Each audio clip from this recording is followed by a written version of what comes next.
नमस्कार शिक्षक मित्रांनो, स्वागत आहे तुमचं शिक्षक भरती गाईडमध्ये। आज आपण मराठी व्याकरणातील सर्वात महत्त्वाचा आणि कठीण वाटणारा घटक म्हणजे विभक्ती एकदम सोप्या भाषेत शिकणार आहोत। व्हिडिओ शेवटपर्यंत पहा, कारण शेवटी मी अशी ट्रिक सांगणार आहे ज्याने तुमचा 1 मार्क कधीही चुकणार नाही। मराठी व्याकरणातील विभक्ती व त्यांचे प्रत्यय। व्याख्या: नामे व सर्वनामे यांचा वाक्यातील क्रियापदाशी जो संबंध असतो त्याला विभक्ती म्हणतात। नाम आणि सर्वनामाचा वाक्यातील क्रियापदाशी जो संबंध असतो त्याला विभक्ती म्हणतात। हे पहा, इथे विभक्तीचा तक्ता दिलेला आहे। विभक्ती एकवचनामध्ये त्याचे काय प्रत्यय येतात, अनेक वचनामध्ये आणि कारकार्थ। परीक्षेमध्ये जेव्हा येतो ना प्रश्न, त्याच्यामध्ये कारकार्थ विचारला जातो। म्हणजे द्वितीय विभक्तीचा कारकार्थ काय आहे, तृतीय विभक्तीचा कारकार्थ काय आहे, तर तुम्हाला हे कारकार्थ पण लक्षात ठेवायचे आहे। आणि प्रत्यय पण दिले जातात, जसं की सलाते, सलानाते। आता हे द्वितीयाचे पण सलाते, सलानाते आहे आणि चतुर्थीचे पण सलाते, सलानातेच आहे। तर त्याच्यामध्ये खूप मोठा फरक आहे, लक्षात ठेवायचा आहे तो। सांगते मी तुम्हाला पुढे तो। सलाते, सलानाते द्वितीय आणि चतुर्थी दोन्हीचे पण प्रत्यय तेच आहेत। त्यानंतर ऊन, होऊन, मग आता ऊन, होऊन, मग हे कशाचं आहे, पंचमीचं। पंचमी मग आपादन, दुरावा। जेव्हा एखादी आपल्या म्हणजे दुरावा दाखवला जातो तिथे पंचमी विभक्ती असते। षष्ठी, चाचीचे, चाचीचे, मग त्याचा काय आहे कारकार्थ, संबंध। सप्तमीचा कारकार्थ काय आहे, अधिकरण। आणि संबोधन म्हणजे हाक मारणे, जसं की मुलांनो इकडे या आपण म्हणतो तेव्हा तो, जेव्हा मुलांनो म्हणतो तेव्हा हाक मारणे, हे कारकार्थ संबोधनचा आहे। ठीक आहे, पुढे पाहूया। प्रथमा। राम आंबा खातो। राम या शब्दाला प्रत्यय नाही, प्रथमा।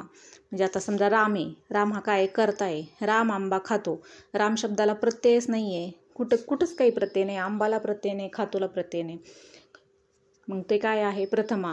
द्वितीय, प्रत्यय फक्त कर्माला असतो। म्हणजे द्वितीय विभक्ती असेल तर द्वितीयामध्ये काय पाहिलं आपण इथं, द्वितीय सलाते, सलानाते, कर्म। आता कारकार्थ इथं काय दिलेलं आहे, कर्म, कर्माला प्रत्यय असतो। मग काय, मी रामाला पाहिले, इथे पाहणे ही क्रिया कर्मावर संपलेली आहे। मी रामाला पाहिले, रामाला। पुढे आहे तृतीया। मी पेनाने लिहितो, पेन हे साधन आहे, ने प्रत्यय तृतीया। म्हणजे तृतीयाचं काय आहे कारकार्थ, तृतीयाचा कारकार्थ काय आहे, साधन। म्हणजे जसं की पेनाने लिहितो, मी सायकल मी बसने गेलो, साधन काय आहे, बस आहे। म्हणजेच तृतीयेचा कारकार्थ काय आहे, साधन आहे, किंवा मग करण पण म्हणतात त्याला। चतुर्थी, जेव्हा काहीतरी देण्याची क्रिया असते, उदाहरण मी रामाला पुस्तक दिले, दान, भेट हे चतुर्थीमध्ये असते। वाक्यात देणे ही क्रिया आली की चतुर्थी असते तेथे। दान, भेट असेल तर तेथे चतुर्थी असते। पंचमी, तो शाळेतून घरी आला, शाळेपासून लांब जाणे, ऊन प्रत्यय, पंचमी। षष्ठी विभक्ती। संबंध, ही विभक्ती 2 शब्दातील नाते किंवा मालकी हक्क दर्शवण्यासाठी वापरली जाते। ही विभक्ती 2 शब्दातील नाते किंवा मालकी हक्क दर्शवण्यासाठी वापरली जाते। पुढे काय आहे, प्रत्यय। आता एकवचन, षष्ठी विभक्तीमधले प्रत्यय आहेत एकवचनाचे। आता मालकी हक्क म्हणजे कसा, जेव्हा आपण ही वस्तू कोणाची असा प्रश्न विचारतो तेव्हा त्याचे उत्तर येते, ती षष्ठी विभक्ती असते। म्हणजे सर्वनामामधील बदल काय होतो की मीचे काय होतो, माझा, माझी, माझे। तर तूचे काय होतं, तुझा, तुझी, तुझे। असे प्रकार असतात, हे षष्ठी विभक्तीचे प्रत्यय असतात। चाचीचे, चेचाची हे आहेत षष्ठी विभक्तीचे प्रत्यय। आणि कारकार्थ काय आहे त्याचा, संबंध। ज्या शब्दाला चाचीचे लागते तिथे डोळे मिटून षष्ठी लिहायचे, चाचीचे। जसं की हा महेशचा मोबाईल आहे, कोणाचा आहे, कोणाचा, महेशचा। पुण्याची मिसळ प्रसिद्ध आहे, म्हणजे कुठली मिसळ प्रसिद्ध आहे, ठिकाणाचा संबंध आहे तिथे, पुण्याची मिसळ प्रसिद्ध आहे। सप्तमी, दरवर्षी ऑक्टोबरमध्ये पाऊस पडतो, वेळ दाखवली आहे, प्रत्यय सप्तमी। दरवर्षी ऑक्टोबरमध्ये पाऊस पडतो म्हणजे वेळ दाखवली आहे तर सप्तमी।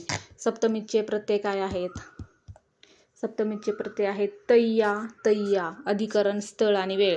वेळ दाखवली आहे म्हणून तिथे सप्तमी आहे। त्यांनी परफेक्ट सांगितलंय ना, ऑक्टोबरमध्ये पाऊस पडतो, म्हणून तिथे वेळ किंवा स्थळ दाखवलं असेल तर सप्तमी।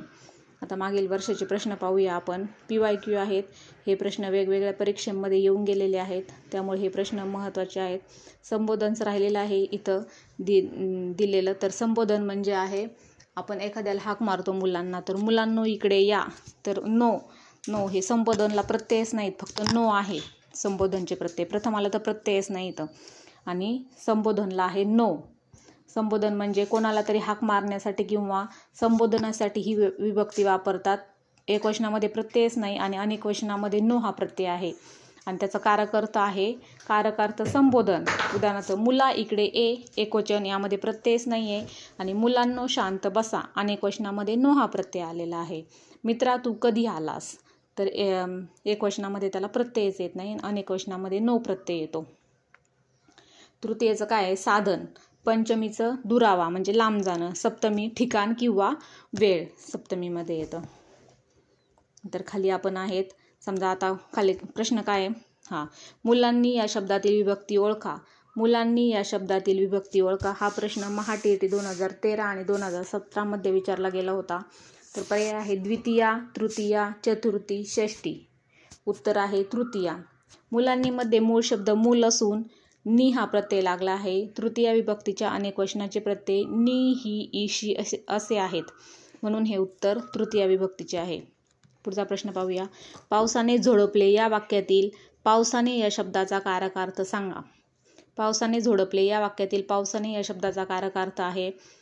हा प्रश्न महाटीईटी 2019 मध्ये आला होता. पर्याय आहेत कर्ता, कर्म, करण, आपादन. तर उत्तर आहे करण. पावसाने झोडपले करण.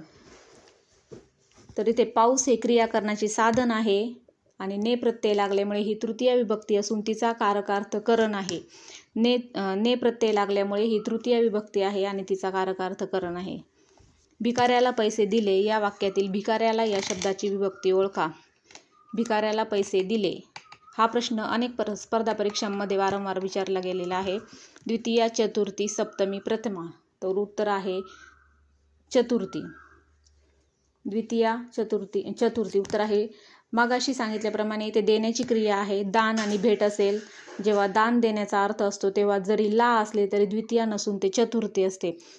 द्वितीय आणि चतुर्थीचे प्रत्यय सारखेच आहेत, सलाते, सलानाते, परंतु द्वितीया कधी वापरायची आणि चतुर्थी कधी वापरायची यामध्ये फरक आहे. जेव्हा दान किंवा कोणाला काही आपण देत असोल तिथे सलाते, सलानाते यापैकी कोणताही प्रत्यय लागलेला असेल तर तिथे चतुर्थी लिहायचं, चतुर्थी विभक्ती असते ते. ती पुण्याची गाडी आहे या वाक्यातील अधोरेखित शब्दाची विभक्ती सांगा. हा प्रश्न महाटीईटी 2015 मध्ये विचारला होता. पंचमी, षष्टी, सप्तमी, द्वितीया. तर उत्तर आहे षष्टी. पुण्याची मध्ये ची हा प्रत्यय लागला आहे. चा, चीचे हे षष्टीचे प्रत्यय आहेत, जे गाडीचा पुण्याशी संबंध दाखवतात. चा, चीचे पुण्याची गाडी आहे म्हणजे संबंध दाखवत आहे, म्हणून ही षष्टी विभक्ती आहे. तो विमानाने मुंबईला गेला या वाक्यातील विमानाने या शब्दाची विभक्ती ओळखा. तो विमानाने मुंबईला गेला. द्वितीया, तृतीया, चतुर्थी, षष्टी. तर उत्तर आहे तृतीया. मुलांनो चांगला अभ्यास करा. मुलांनो चांगला अभ्यास करा या वाक्यातील मुलांनो या शब्दाची विभक्ती कोणती? हा प्रश्न महाटीईटी 2018 मध्ये विचारला गेला होता. सप्तमी, षष्टी, संबोधन, पंचमी.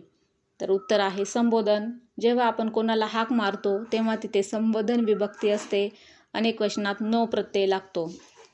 म्हणजे आपण कोणाला हाक मारतो तर तिथे आपण आत्ताच वरती पाहिलं मुलांनो, एक वचनामध्ये प्रत्यय नाही आहे आणि अनेक वचनामध्ये नो हा प्रत्यय लागतो, तर ती विभक्ती आहे संबोधन. मी पुण्याहून आजच आलो या वाक्यातील पुण्याहूनचा कारकार्थ ओळखा. प्रश्न टीईटी तलाठी भरतीमध्ये वारंवार आलेला आहे. कर्ता, कर्म, अधिकरण, आपादन. तर उत्तर आहे आपादन. हून प्रत्यय पंचमीचा आहे. आपादन म्हणजे दुरावा. पुणे सोडून येण्याची क्रिया म्हणून हा कारकार्थ आपादन आहे. राजाला मुकुट शोभतो या वाक्यातील राजाला या शब्दाची विभक्ती कोणती? हा प्रश्न महाटीईटी 2021 मध्ये आला होता. हा खूप गोंधळात टाकणारा प्रश्न आहे. द्वितीया, तृतीया, चतुर्थी, सप्तमी लक्षात ठेवा.